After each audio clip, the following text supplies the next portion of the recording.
Kapatid, isang mapagpalang hapon, maulan na hapon. Yan. Solid lang yung naging biyahe ko ngayon. At syempre, salamat sa gabay at habag ng Lord. Yan. Dahil nakarating ako ng maayos dito. Syempre sa Rosario, Cavite. Yan. Shoutout na rin sa mga kamag-anak ko na taga rito sa Rosario, Cavite.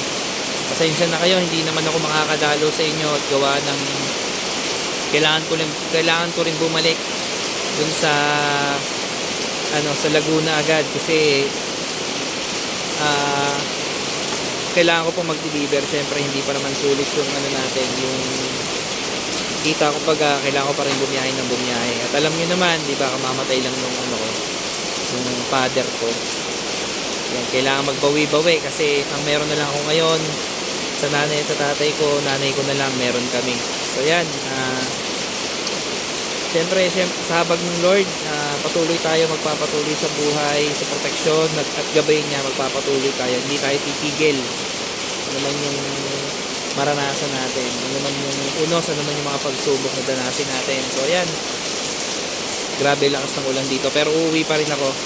Gustuin ko man sumilong, no? Gusto ko man puntahan yung mga kamag-anak dito. Kaso, wala nang oras masyado akong gagabihin para sa pag-uwi. So, meron kasing bagyo din ngayong araw na to. So, magpatuloy lang tayo sa buhay mga kapatid. Huwag tayong susuko. Bigyan natin sa Diyos yung laban ng buhay. At syempre, ayan, ano man yung inyong ginagawa, patuloy na maging sentro palagi ang Lord. Huwag tayong bibitaw kapatid, ha? Nasa Lord ang katagumpayan. So yun lang.